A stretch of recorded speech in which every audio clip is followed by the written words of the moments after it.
قل هل ننبئكم بالأخسرين أعمالا নবী আপনি বলেন আমি কি তোমাদেরকে জানিয়ে দিব বিল আখসারিনা আমালা আমলে অধিক ক্ষতিগ্রস্ত যারা তাদের ব্যাপারে তোমাদেরকে কি জানিয়ে দিব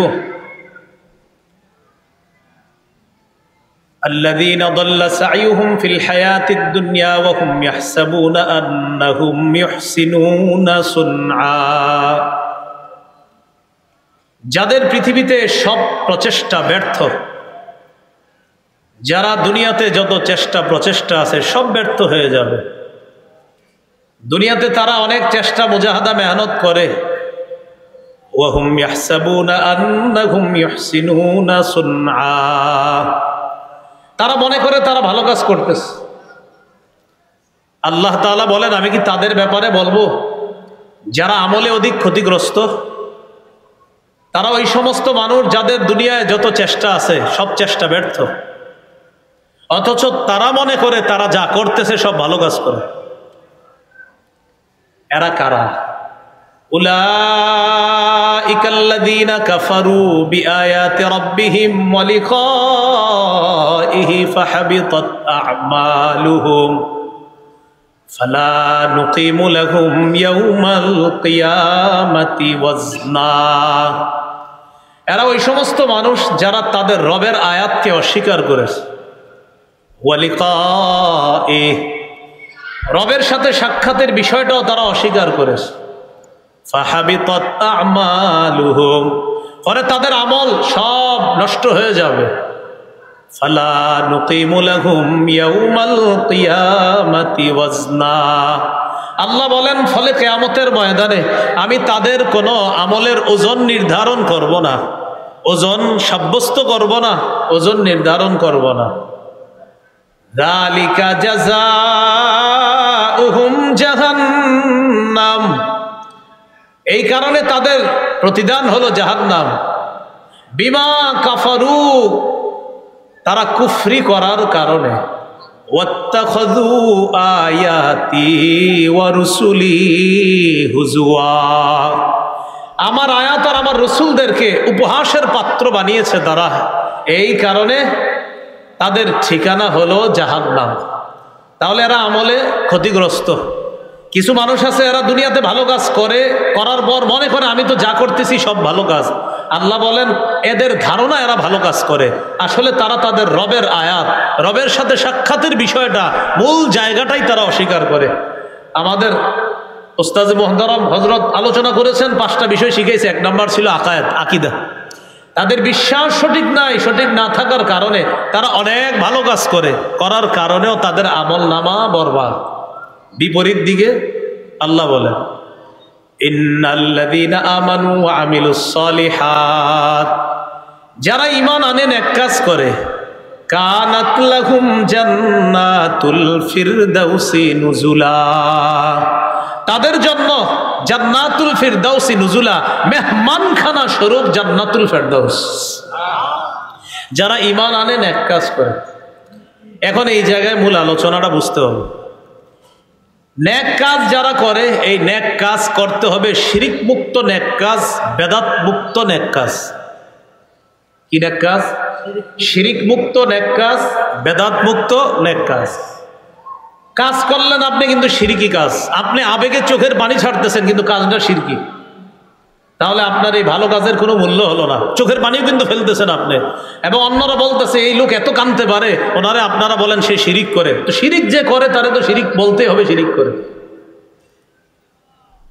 রাসূলুল্লাহ সাল্লাল্লাহু আলাইহি সাল্লাম তার সাহাবী মুআয ইবনে জাবাল রাদিয়াল্লাহু তাআলা আনহুকে বলেছেন মুআয ইবনে জাবাল বলেন আওসানি রাসূলুল্লাহ সাল্লাল্লাহু আলাইহি ওয়াসাল্লাম বিআশরি কালিমাত রাসূলুল্লাহ সাল্লাল্লাহু আলাইহি সাল্লাম আমাকে 10টি বিষয়ে উপদেশ দিয়েছে 1 নাম্বার লা তুশরিক বিল্লাহি শাইআ ওয়া ইন কুতিলতা ওয়া হুররিকতা মুআয তোমাকে যদি জ্বালিয়ে দেওয়া হয় তোমাকে যদি হত্যা করা হয় এরপরেও তুমি আল্লাহর সাথে শিরিক করবা না তোমাকে যদি জ্বালিয়ে দেওয়া হয় তোমাকে যদি হত্যা করা হয় তুমি আল্লাহর সাথে শিরিক করবা না। সহিহ বুখারীর 1237 নম্বর হাদিসের বর্ণনা।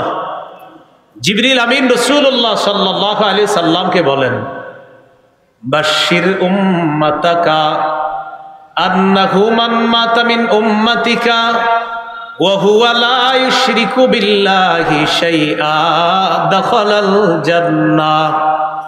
হাবিব, আপনি আপনার উম্মতকে সুসংবাদ দেন, আপনার উম্মতের মধ্যে যারা এই অবস্থায় মারা যাবে যে সে আল্লাহর সাথে শিরিক করে না, সে জান্নাতে প্রবেশ করবে। তাহলে নেক কাজ করা, এটা শিরিক মুক্ত হতে হবে। আরেকটা হলো বেদাত মুক্ত নেক কাজ হতে হবে। কি মুক্ত নেক কাজ? বেদাত। আমার মূল আলোচনাটা বেদাত নিয়ে, কারণ সাধারণত আমরা শিরিক সবাই যে করে এমন না, তবে অনেকে বেদাতি কাজ করে, তার বেদাতি কাজটা তার শিরিক পর্যন্ত পৌঁছায় দেয়, সেটা সে জানেও না। করে বেদাত, কিন্তু কাজটা পৌঁছায় দেয় শিরিক পর্যন্ত। তাহলে যারা কাফের, আকীদা নষ্ট, জাহান্নাম। যারা ঈমান আনে নেক কাজ করে তাদের ঠিকানা জান্নাতুল ফেরদাউস। শর্ত হলো ঈমান হতে হবে শিরিক মুক্ত ঈমান, আমল হতে হবে শিরিক মুক্ত, আমল হতে হবে বেদাত মুক্ত। এই আমলের মধ্যে শিরিকের গন্ধ লাগানো যাবে না। বেদাতের ব্যাপারে আম্মাজান আয়েশা সিদ্দিকা রাদিয়াল্লাহু তাআলা আনহা তার থেকে বর্ণনা, এটা মূল নীতি নবী আমাদেরকে শিখিয়ে দিয়েছেন। সহিহ বুখারীর বর্ণনা 2697 নম্বর হাদিস, 2697 নম্বর হাদিস। এই হাদিসের বর্ণনা, আন আয়েশা সিদ্দিকা রাদিয়াল্লাহু তাআলা আনহা قالت قال رسول الله صلى الله عليه وسلم من أحدث في أمرنا هذا ما ليس فيه فهو رد। রাসূলুল্লাহ সাল্লাল্লাহু আলাইহি সাল্লাম বলেন, যে ব্যক্তি আমাদের এই শরীয়তের মধ্যে ইবাদতের নামে সওয়াবের আশায় নতুন কিছু আবিষ্কার করে, কি বললাম? যে ব্যক্তি শরীয়তের মধ্যে ইবাদতের নামে সওয়াবের আশায় নতুন কিছু আবিষ্কার করে, ফাহুয়া রদ্দুন, এটা প্রত্যাখ্যাত, এটা প্রত্যাখ্যান করা হবে, এটা পরিত্যাজ্য, এটা গ্রহণ করা হবে না।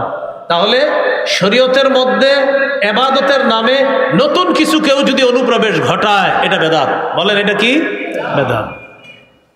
ইমাম মালিক রহমতুল্লাহি আলাইহির ঐতিহাসিক বক্তব্য, তিনি বলেন, মান ইবতাদা ফিল ইসলামি বিদআতান ইয়ারাহা হাসানা জামা আন্না মুহাম্মাদান খানার রিসালাহ فإن الله سبحانه وتعالى قال اليوم أكملت لكم دينكم وأتممت عليكم نعمتي ورضيت لكم الإسلام دينا।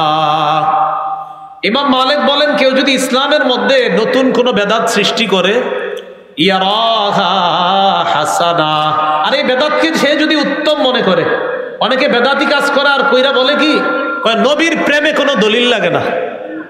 কি বলে? নবীর প্রেমে কোনো কি লাগে না? দলিল লাগে না। কাজ করে বেদাতি, কিছু বলবেন, বলবে নবীর প্রেমে দলিল লাগে না, এরকম বলবে। তো দেখেন কি বলতেছে ইমাম মালিক, বলে মান ইবতাদা ফিল ইসলামি বিদআতান ইয়ারাহা হাসানা, কেউ যদি ইসলামের মধ্যে বেদাত আবিষ্কার করে, বেদাত সৃষ্টি করে, আর এটারে সে যদি উত্তম মনে করে এটা আমার আবেগ, এটা আবেগী কাজ, এটা ভালো কাজ, উত্তম মনে করে, জামা আন্না মুহাম্মাদান খানার রিসালাহ, ওই ব্যক্তি কেমন যেন এই দাবি করতে চায় যে মুহাম্মদ সাল্লাল্লাহু আলাইহি সাল্লাম তার দায়িত্ব পালনে খেয়ানত করেছে, ত্রুটি করেছে। নবী আমাদের জন্য ইসলাম ধর্ম যেটা রেখে গিয়েছেন, এখানে পূর্ণাঙ্গ না অপূর্ণাঙ্গ? তো যেই ব্যক্তি ইসলামের মধ্যে বেদাত সৃষ্টি করে আর বলে এটাকে উত্তম, তাহলে সে কেমন যেন বলতে চায় মুহাম্মদ সাল্লাল্লাহু আলাইহি সাল্লাম পূর্ণ করে যেতে পারে নাই, তাই সে পূর্ণ করছে। ইমাম মালিক বলেন, ইসলামের মধ্যে কেউ বেদাত সৃষ্টি করে আর এটাকে সে যদি উত্তম মনে করে, কেমন যেন সে এই দাবি করতেছে যে মুহাম্মদ সাল্লাল্লাহু আলাইহি সাল্লাম তার রিসালাতের যে দায়িত্ব, এই দায়িত্ব পালনে খেয়ানত করেছে। দিল থেকে বলি নাউজুবিল্লাহ। অথচ আল্লাহ তাআলা ঘোষণা দিয়েছেন, আল ইয়াউমা আকমালতু লাকুম, আজ আমি তোমাদের জন্য দিনকে পরিপূর্ণ করে দিলাম। আল ইয়াউমা, আজ আকমালতু, পরিপূর্ণ করে দিলাম, লাকুম, তোমাদের জন্য, দীনাকুম, তোমাদের ধর্ম ইসলামকে পরিপূর্ণ করে দিলাম। এখন আপনারা বলেন নবীজি কি পূর্ণাঙ্গ দিন রেখে গিয়েছেন? এটার মধ্যে কেউ যদি নতুন কিছু আবিষ্কার করে আর যদি এটাকে উত্তম মনে করে, এটাকে আমরা গ্রহণ করব না প্রত্যাখ্যান করব? আল্লাহ আমাদেরকে বুঝার তৌফিক দান করেন। এবার আমরা জানবো বেদাতের ভয়াবহতা। বলেন কি জানবো? সবাই বলেন কি জানবো? বেদাতের ভয়াবহতা। বেদাতের ভয়াবহতা, এক নম্বর ভয়াবহতা, মাদানী সাহেব আসতেছে, মাশাআল্লাহ, তাকবীর দেন। আরে তাকবীর! মাদানী সাহেবের আগমন। আরে তাকবীর! নারে তাকবীর!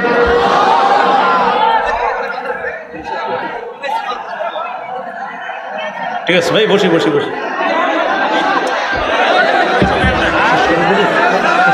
না না,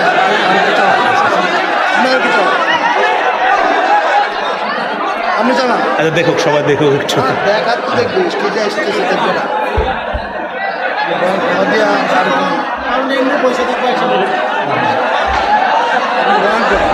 ভালো ভাই।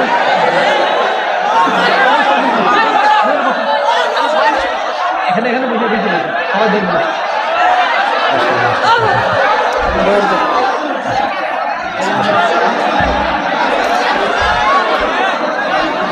ভাই বসে বসে পরিবেশ নষ্ট করবেন না, সকলে বসেন।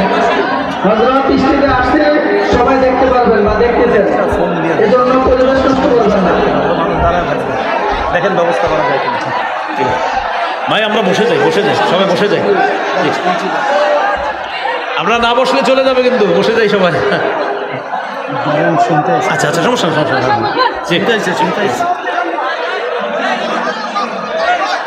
আমরা বসি বসি, একটু খামোশ হয়ে যায়। জি জি,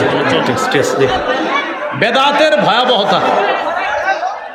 ক্যামেরাম্যান ভাইরা বসে বসে বসে বসে বসে যাই, বসে যাই, বসে যাই, বসে যাই, বসে যাই। বেদাতের ভয়াবহতা। বেদাতের এক নাম্বার ভয়াবহতা,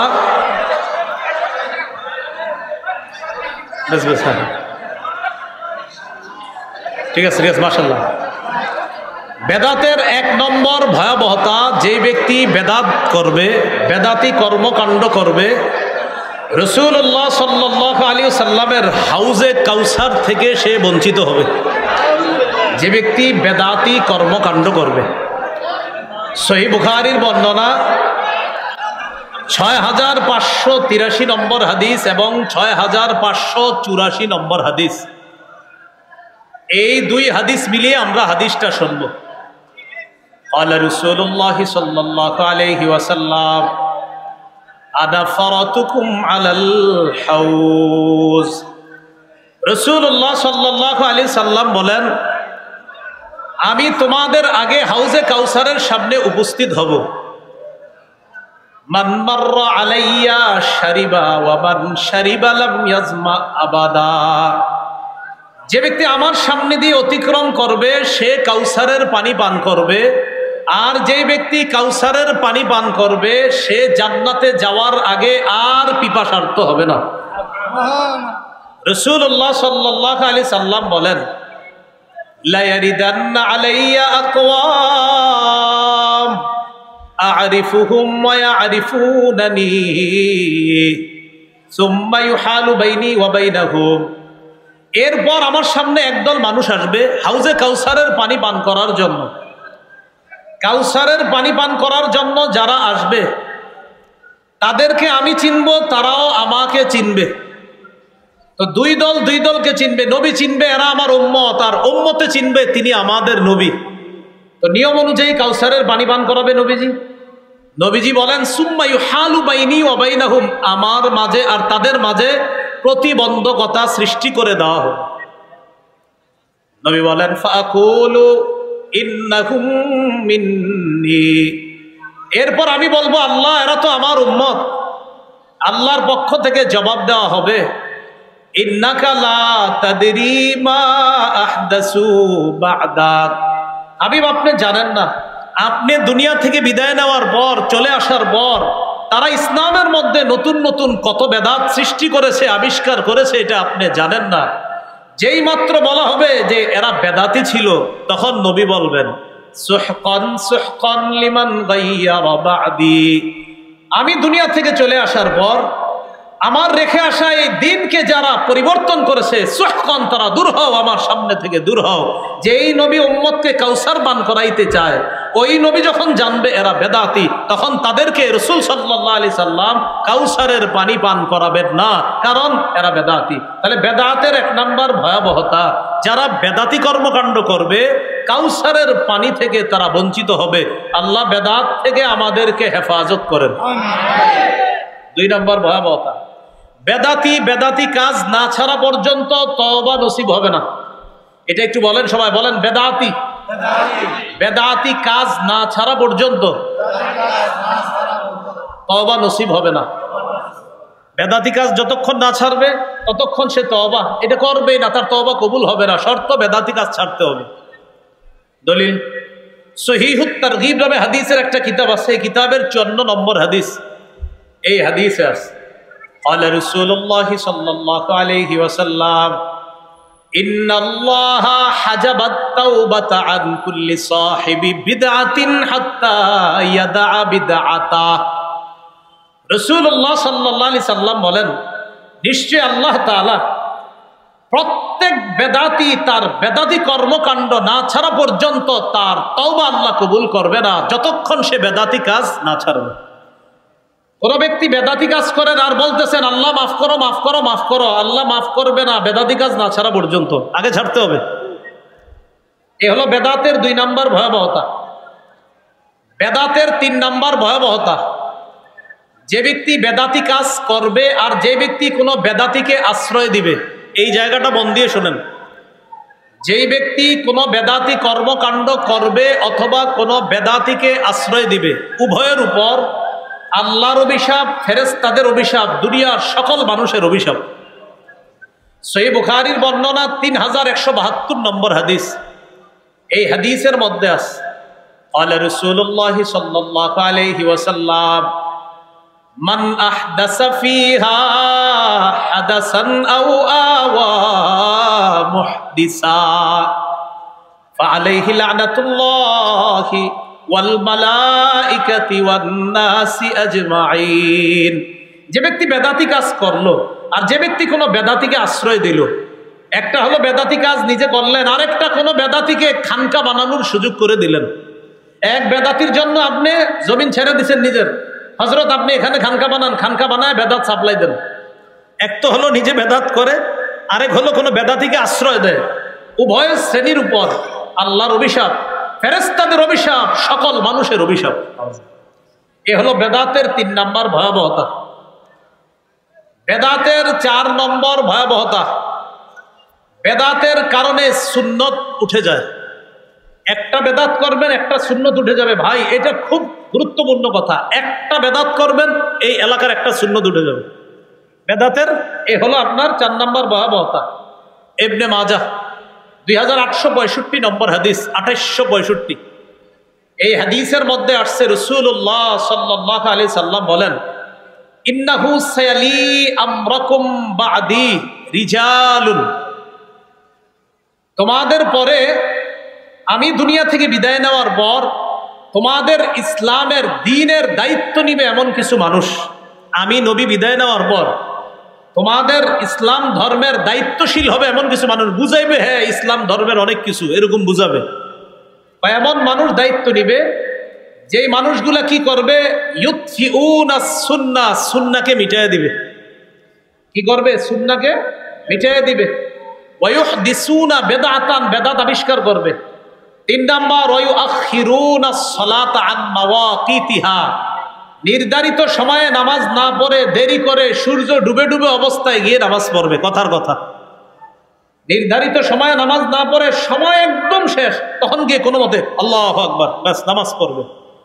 তাহলে তোমাদের পরে এমন কিছু লোক দ্বীনের দায়িত্বশীল হবে। আল্লাহ আমাদেরকে হেফাজত করেন।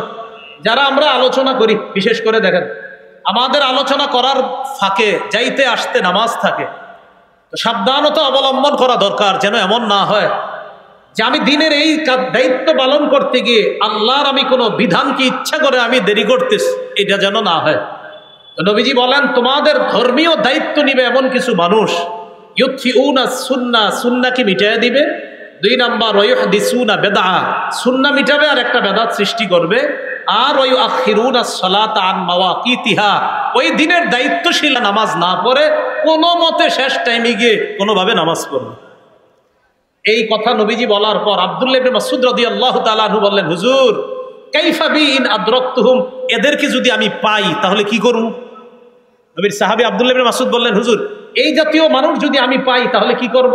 নবীজি ডাইরেক্ট বলে দিলেন, লাইসা তাআতুল লিমান আসাল্লাহ, যে আল্লাহর নাফরমানি করে তার কথা শোনার কোনো প্রয়োজন নেই, যে আল্লাহর নাফরমানি করে তার আনুগত্য করার কোনো প্রয়োজন নাই। এই হলো ভাই বেদাতের ভয়াবহতা, সুন্নাহ মিটে যায় বেদাতের কারণে। আরেকটা হাদিস শুনেন, সুনানি দারিমিতে ইমাম দারিমি রহমতুল্লাহি আলাইহি আনছেন, মুকাদ্দিমার মধ্যে আনছেন 94 নম্বর বর্ণনা। ক্বালা রাসূলুল্লাহ সাল্লাল্লাহু আলাইহি ওয়াসাল্লাম, মাবতাদাআ কওমুন, কোন সম্প্রদায় যখন বেদাতগিরি করে, বিদআতান ফি দীনিহিম, কোন সম্প্রদায় যখন তাদের ধর্মের মধ্যে একটা বেদাত চালু করে, কোন সম্প্রদায় যখন তাদের ধর্মে একটা বেদাত চালু করে, প্রিয় মুরাদনগর এলাকার ভাইয়েরা, আল্লাহর হস্তে বলি, ভালো করে শোনেন, আপনাদের এই এলাকায় কেউ যদি একটা বেদাত নতুন করে শুরু করলো, ইল্লা নাযাআল্লাহু মিন সুন্নাতিহিম সুন্নাতা, আল্লাহ ওই এলাকা থেকে একটা সুন্নত উঠায় নেয়। একটা বেদাত করবে, একটা সুন্নত উঠায় নেয়। এই জন্য এই এলাকায় যদি সম্মিলিত কোনো বেদাত চালু হয়, এলাকার ওলামা হযরতরা সম্মিলিতভাবে ওই বেদাতকে প্রতিহত করতে হবে। সম্মিলিত বেদাত হলে সম্মিলিত প্রতিহত করতে হবে, কারণ একটা বেদাত যদি প্রতিষ্ঠা হয়ে যায়, একটা সুন্নত আল্লাহ উঠায় নেয়। কেমন ভাবে উঠায় নেয়? সুম্মা লা ইউঈদুহা ইলাইহিম ইলা ইয়াউমিল কিয়ামা, ওই সুন্নত কিয়ামতের আগে আল্লাহ ফিরায় দেন। এজন্য ভাই সাবধানতা অবলম্বন করা, একটা বেদাত চালু করবেন, একটা সুন্নত আল্লাহ উঠায় নেবে। এই হলো বেদাতের ভয়াবহতা। 4 নাম্বার গেল। বেদাতের 5 নাম্বার ভয়াবহতা, বেদাতির ঠিকানা জাহান্নাম। নাউজুবিল্লাহ। আবু দাউদের বর্ণনা 4608 নম্বর হাদিস। এই হাদিসে আসছে রাসূলুল্লাহ সাল্লাল্লাহু আলাইহি সাল্লাম বলেন, মাইয়াইশ মিনকুম বাদি, আমার পরে দুনিয়াতে যারা বেঁচে থাকবা, ফাসায়ারা ইখতিলাফান কাসীরা, প্রচুর মতভেদ দেখবা। আমরা কি দেখবো না দেখতেছি? আমার পরে যারা বেঁচে থাকবা প্রচুর মতভেদ দেখবা। আমার আগে উস্তাদ মুহতারাম বলে গেছে যে আমরা এখনো সময় আছে, মুস্তাহাব মুবাহ মতভেদগুলা ছেড়ে আমরা সবাই এক হওয়া এখন সময়ের দাবি। তো নবী বলেন, আমার পরে এমন কিছু মানুষ আসবে, আমার পরে এমন জামানা আসবে, যেই জামানায় তোমরা বেঁচে থাকবা, আর তখন তোমরা প্রচুর মতভেদ দেখবা। তখন কি করবা? আলাইকুম বিসুন্নতি, আমার সুন্নত আঁকড়ে ধরবা, ওয়া সুন্নাতিল খুলাফাইর রাশিদিন আল মাহদিয়িন, আমার হেদায়েতপ্রাপ্ত সাহাবাদের সুন্নত আঁকড়ে ধরবা। আমাদের অনেক ভাইয়েরা মাশাআল্লাহ মহব্বত করি তাদেরকে, তারা শুধু নবীর সুন্নত আঁকড়ে ধরে, কিন্তু নবী এটাও বলছে খোলাফায়ে রাশেদার সুন্নতটা আঁকড়ে ধরতে হবে। এই জায়গাটা কেন আঁকড়ে ধরি না ভাই? যেমন জুমার আজান 2টা, একটা নবীর সুন্নত আর একটা হযরত ওসমান গনির সুন্নত। হযরত ওসমানের সুন্নত যে ধরতে হবে এটাও তো নবী বলে দিলেন। নবী তো বললেন আমার সুন্নত আঁকড়ে ধরো, আর আমার খোলাফায়ে রাশেদা, হেদায়েতপ্রাপ্ত খোলাফায়ে রাশেদা, তাদের সুন্নত আঁকড়ে ধরো। তো প্রধান যে 4 খলিফার মধ্যে হযরত ওসমান আসেনি, হযরত ওসমানের সুন্নত আল্লাহ রাসূল আঁকড়ে ধরতে বললেন। এই জন্য আমরা ঝগড়া করবো না। 2 আজান সুন্নাহ, এটা ঝগড়ার বিষয় না, এটা বুঝার বিষয়। আল্লাহ আমাদেরকে বুঝার তৌফিক দান করে। নবী বললেন, আদ্দু আলাইহা বিন নওয়াজিস, মারির দাঁত দিয়ে আঁকড়ে ধরবা, মারির দাঁত দিয়ে আঁকড়ে ধরবা। এরপরে নবীজি বললেন, ইয়াকুমুল মুহদাসাত, নতুন নতুন আবিষ্কার করা থেকে তোমরা বাঁচো। ফাইন্না কুল্লা মুহদাসাতিন বিদআ, প্রত্যেক নতুন আবিষ্কার যেটা দিনের মধ্যে হবে এটা বেদাত। এটা হলো আবু দাউদের বর্ণনা।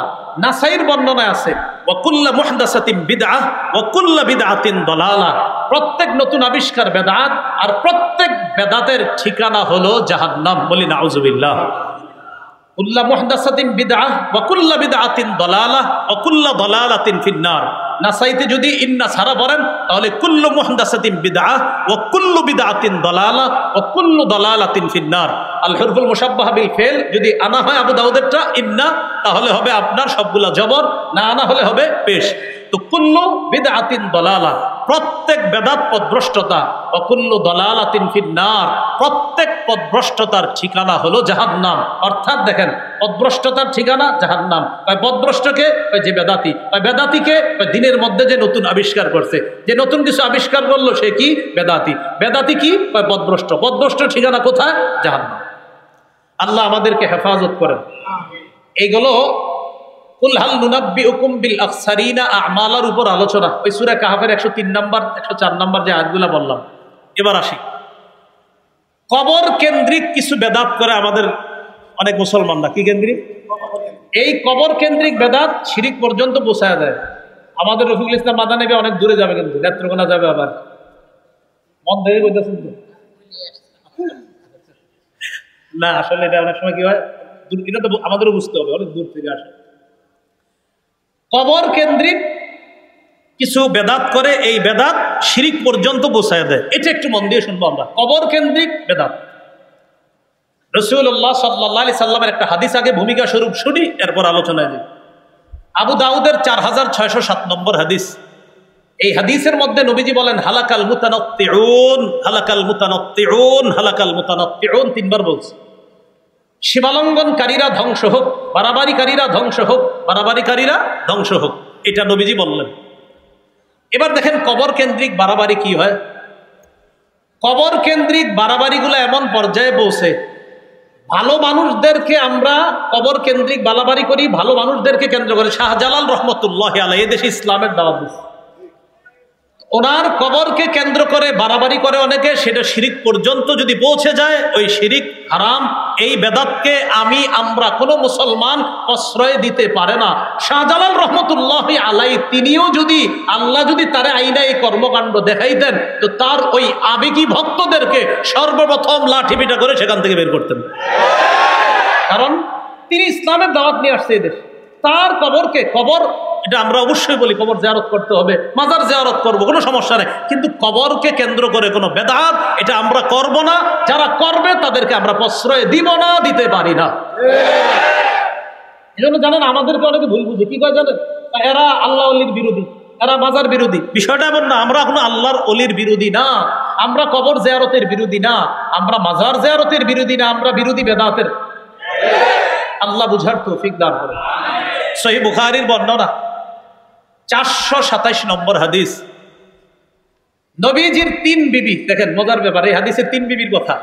হাদিসের বর্ণনাকারী আম্মাজান আয়েশা সিদ্দিকা, যাদের ব্যাপারে বর্ণনা এরও নবীর আরো 2 বিবি, উম্মে হাবিবা, উম্মে সালমা। সুবহানাল্লাহ। বুখারীর বর্ণনা 427 নম্বর হাদিস।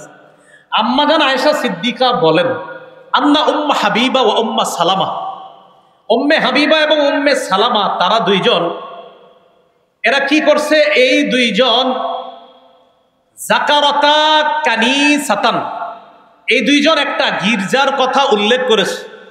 উম্মে হাবিবা, উম্মে সালামা, এই দুইজন একটা গির্জার কথা উল্লেখ করেছে।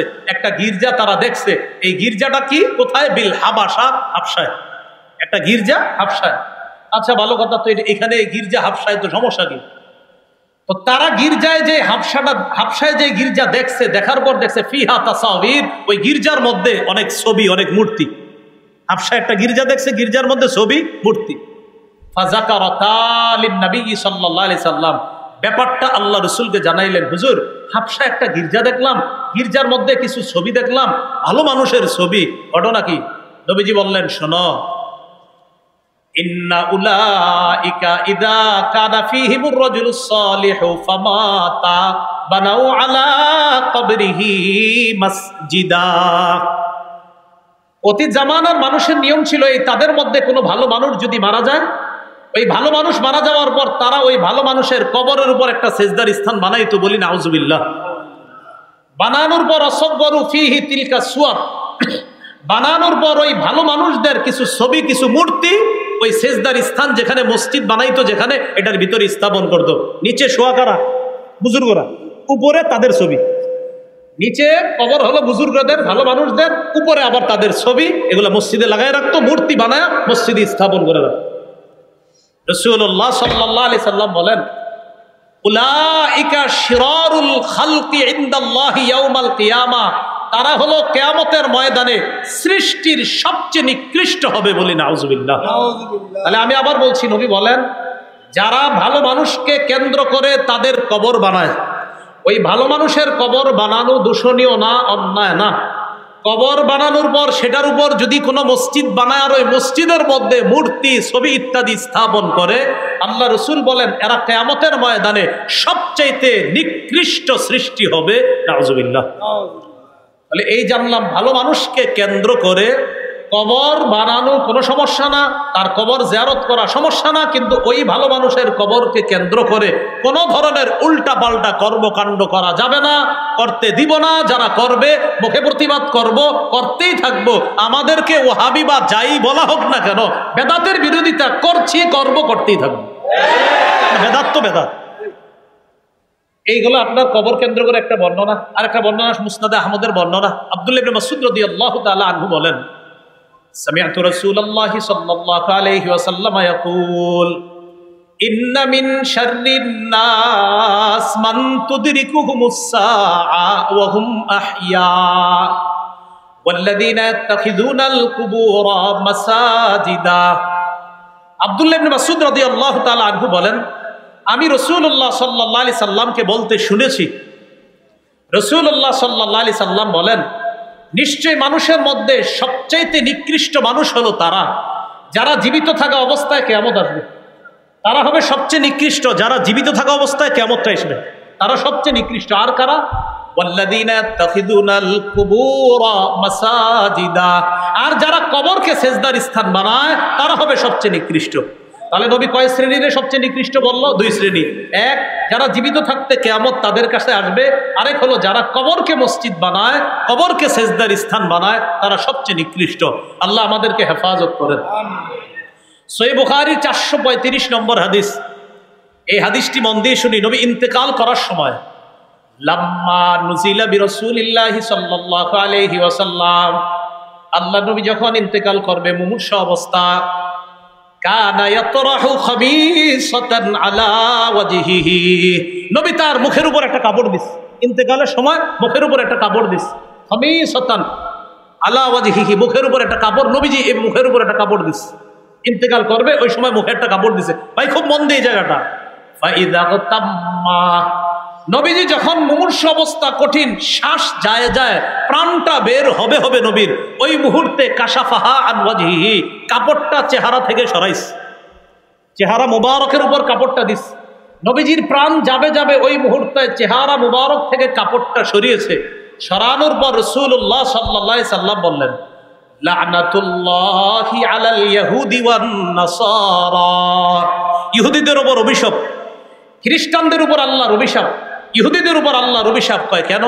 ইত্তাখাযু কুবুর আম্বিয়াইহিম ওয়া সালিহিহিম মাসাজিদা, এরা তাদের নবীদের আর নেককার মানুষদের কবরকে তারা সিজদার স্থান বানিয়েছে। তাদের উপর আল্লাহর অভিশাপ, তাদের উপর আল্লাহর অভিশাপ।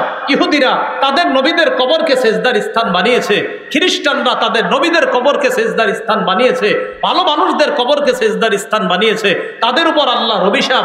এই কথা বইলা ইউহাজ্জিরু মা সানাউ, তারা যা করে এটা যেন আমার উম্মত না করে। মুমূর্ষু অবস্থা, রাসূল ইন্তেকাল করবে করবে ওই মুহূর্তে এই কথা বলে। হ্যাঁ, কত গুরুত্ব। চেহারা কাপড় সরায় বলতেছে, এই শোনো শোনো, ইহুদিদের উপর অভিশাপ, খ্রিস্টানদের উপর অভিশাপ, তারা নবীর কবরকে সেজদার স্থান বানাইছে। কি বুঝাইছে? আমিও ইন্তেকাল করব, আমার কবরে কিন্তু এরকম বানাই বানা। নবীজি বুঝাই গেছে। এইগুলো আপনার আরেকটা বুঝলাম, কবর সম্মান করি, কবর জিয়ারত করি, কবর জিয়ারতের পক্ষে আমরা, আল্লাহর ওলিদের পক্ষে আমরা, আল্লাহর ওলিদের কবর এই জিয়ারত করব, কোনো সমস্যা নাই। কিন্তু এটা কেন্দ্র করে বেদাতের বিরুদ্ধে আমরা আছি, থাকবো, এতে আমরা কোনো আপোষ করবো না। বেদাত বেদাত, এটাতে আপোষ করার সুযোগ নেই। এবার আরেকটা হাদিস শোনেন, সহিহ মুসলিমের বর্ণনা 1075 নম্বর হাদিস। পকেটের মোবাইল অনুযায়ী, মানে কি মোবাইলে হাদিস মিলায় অনেকে, ওই অনুযায়ী 1075। যদি ওটা না বললে কিছু হবে না, এমনি বলে দিলাম, ফাও মিলেন। আর মাদ্রাসার পাঠ্যপুস্তক অনুসারে 532 নম্বর হাদিস। আমাদের মাদ্রাসায় যে পাঠ্যপুস্তক এটা ইন্টারন্যাশনাল ভাবে ফলো করা হয়। আর আপনারা মোবাইলে যে উস্তাদ, ওইটাতে 1075। এই হাদিসের মধ্যে আসছে নবী ইন্তেকালের 5 দিন আগে, কয়দিন আগে? মানে ইন্তেকালের 5 দিন আগে আল্লাহ রাসূল সাল্লাল্লাহু আলাইহি সাল্লাম বলে যাইতেছেন 5 দিন আগে। হাদিসের বর্ণনাকারী জুনদুব রাদিয়াল্লাহু তাআলা তিনি বলেন, আমি নবীকে ইন্তেকালের 5 দিন আগে বলতে শুনেছি, ইন্নী আবরাউ ইলাল্লাহ মিন আইয়াকুনা লাকুম খলিল। রাসূলুল্লাহ সাল্লাল্লাহু আলাইহি সাল্লাম বলেন, আমি আল্লাহর কাছে মুক্ত মিন আইয়াকুনা মিনকুম খলিল, তোমাদের মধ্যে কেউ আমার খলিল হওয়া থেকে আমি আল্লাহর কাছে মুক্ত, মানে মানুষের মধ্যে আমার অন্তরঙ্গ বন্ধু নাই। নবীজি বলতেছে ইন্তেকালের 5 দিন আগে। কেন অন্তরঙ্গ বন্ধু নাই? ফাইন্নাল্লাহা ক্বাদ ইত্তাখাযানি খলিলা কামা ইত্তাখাযা ইব্রাহিমা খলিলা। কেননা আল্লাহ তাআলা ইব্রাহিম নবীকে যেমন খলিল হিসাবে গ্রহণ করেছে, আমাকেও তার খলিল হিসাবে গ্রহণ করেছে। তাহলে খলিল কয় নবী হইল? আমরা খালি বলি ইব্রাহিম খলিলুল্লাহ, না, মুহাম্মদ সাল্লাল্লাহু আলাইহি সাল্লামও খলিলুল্লাহ আবার হাবিবুল্লাহ। তাহলে নবী ইন্তেকালের 5 দিন আগে বলে আমার কোনো খলিল নাই মানুষের মধ্যে, কারণ ইব্রাহিম নবীকে আল্লাহ যেমন অন্তরঙ্গ বন্ধু বানাইছে, আমাকেও তেমন বানাইছে। খলিল অর্থ অন্তরঙ্গ বন্ধু। ইব্রাহিম নবীকে যেমন আল্লাহ খলিল হিসাবে গ্রহণ করেছে, আমাকেও খলিল হিসাবে গ্রহণ করেছে। শোনো, লাউ কুনতু মুত্তাখিজান মিন উম্মতি খলিলা লাত্তাখাযতু আবু বকরিন খলিলা। আমার উম্মতের কাউরে যদি আমি অন্তরঙ্গ বানাইতাম, আমি তো বানাই নাই, যদি অন্তরঙ্গ বন্ধু কাউকে বানাইতাম তাহলে আবু বকরকে আমি অন্তরঙ্গ বন্ধু তথা খলিল হিসাবে গ্রহণ করতাম। কিন্তু আমাদের নবীর কোনো খলিল নাই মানুষের মধ্যে। বলেন তো নবী কার খলিল? এই কথাটা ইন্তেকালের কয়দিন আগে বলছে। এরপর নবী বললেন, আলা শোনো, ওয়া ইন্না মান কানা ক্বাবলাকুম, শোনো তোমাদের পূর্ববর্তী জাতি কি করছে? ইত্তাখাযু কুবুর আম্বিয়াইহিম ওয়া সালিহিহিম মাসাজিদা, তারা তাদের নবীদের কবরকে আর নেককার মানুষের কবরকে সেজদার স্থান বানিয়েছে। আলা ফালা তাত্তাখিজুল কুবুর মাসাজিদা, শোনো আমি নবী তোমাদেরকে বলে যাচ্ছি, তোমরা কবরকে সেজদার স্থান বানাবা না। আল্লাহ আমাদের সকলকে কথাগুলা বুঝার তৌফিক দান করেন। কবরকে কেন্দ্র করে মেলা বসা যাবে না। বলেন কি বসানো যাবে না? মেলা বসানো যাবে না কবরকে কেন্দ্র করে। দলিল আবু দাউদের বর্ণনা 2042 নম্বর হাদিস। এই হাদিসে রাসূল সাল্লাল্লাহু আলাইহি সাল্লাম বলেন, ক্বালা রাসূলুল্লাহ সাল্লাল্লাহু আলাইহি ওয়াসাল্লাম লা তাত্তাখিযু বুয়ুতাকুম কুবুরা ওয়া লা তাত্তাখিযু কবরি ঈদা ওয়া সাল্লু আলাইয়া ফা ইন্না সালাতাকুম তাবলুগুনি হাইসু কুনতুম। রাসূলুল্লাহ সাল্লাল্লাহু আলাইহি সাল্লাম বলেন, লা তাত্তাখিযু বুয়ুতাকুম কুবুরা, তোমরা তোমাদের বাড়ি ঘরগুলোকে কবরস্থান বানাও না। তোমরা তোমাদের ঘরগুলোকে কবর বানাও না। ঘর কবর হয় কেমনে মনে রাখবেন? নফল নামাজ না পড়লে, কোরআন তেলাওয়াত না করলে, তাসবিহ না পড়লে, জিকির না করলে, সুবহানাল্লাহ না পড়লে ওই ঘর কবরের মতো হয়ে যায়। নবী বললেন, লা তাত্তাখিযু বুয়ুতাকুম কুবুরা, তোমরা তোমাদের ঘরগুলোকে কবর বানাও না। তাহলে নফল নামাজ ঘরে বইলেন, মা বোনদেরকে কোরআন পড়তে বইলেন, একটু জিকির করতে বইলেন, ঘরটাকে কবর বানাইতে নিষেধ করবেন। এরপরে নবী বলেন, ওয়ালা তাত্তাখিযু কবরি ঈদা, আমার কবরকে তোমরা উৎসবের স্থান বানায়ো না, মেলার স্থান বানায়ো না। আমার কবরকে কেন্দ্র করে মেলা বসাবো না, নবী নিষেধ করলেন।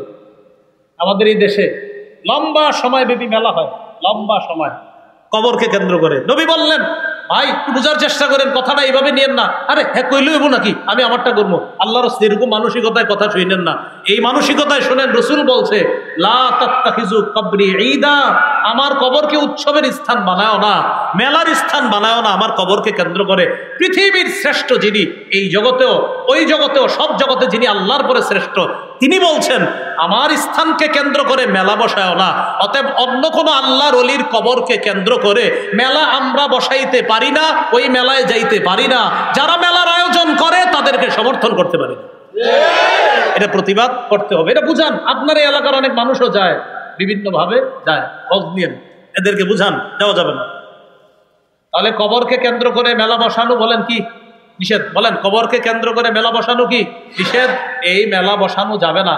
তাহলে আমরা এই জাতীয় কর্মকাণ্ড থেকে নিজেরা বেঁচে থাকবো, অন্যরাও যেন বেঁচে থাকে, আমরা এই জন্য চেষ্টা করব, বলি ইনশাআল্লাহ। তাহলে কবরকে কেন্দ্র করে মেলা বসানো যাবে না, কবরকে কেন্দ্র করে কোনো ধরনের বেদাত করা যাবে না। বেদাত করলে ওই বেদাত তাকে শিরিক পর্যন্ত পৌঁছে দেয়। এই জন্য আমরা কোনো ধরনের বেদাতি কর্মকাণ্ড নিজেরাও করব না, অন্যরা যদি করে তাকে বুঝিয়ে শুনে বেদাত থেকে আমরা বিরত রাখার চেষ্টা করব। প্রথম থেকে একটু বলি, নেক আমল করব, ঈমান রাখবো। ঈমানটাকে শিরিক মুক্ত রাখতে হবে, আমলটাকেও শিরিক মুক্ত রাখতে হবে। আমলে শিরিক কি? রিয়া করা, মানুষের দেখানো, আরো ইত্যাদি। এই আমলকেও শিরিক মুক্ত রাখা, আরেকটা বেদাত মুক্ত রাখা। তাহলে ইনশাল্লাহ জান্নাতে যাওয়া যাবে এবং আল্লাহর সাথে সাক্ষাৎ করা যাবে। আল্লাহ আমাদের সকলকে যে কথাগুলা শুনলাম বললাম, আমার আগে যে কথাগুলা বলা হয়েছে, আমার পরে ইনশাল্লাহ রফিকুল ইসলাম মাদানী ভাই কথা বলবে, আরো অনেকে বলবেন ইনশাল্লাহ, তাদের কথাগুলা শুনে আমল করার তৌফিক দান। আপনারা দাঁড়াইছেন কেন? খারাপ দেখা যায়, বসে যান, বসেন বসেন বসেন, বসেন বসেন বসেন। বসলে ওই মানুষ খেপে, বুঝেন না আপনারা? এটা বুঝে যান। আসসালামু আলাইকুম।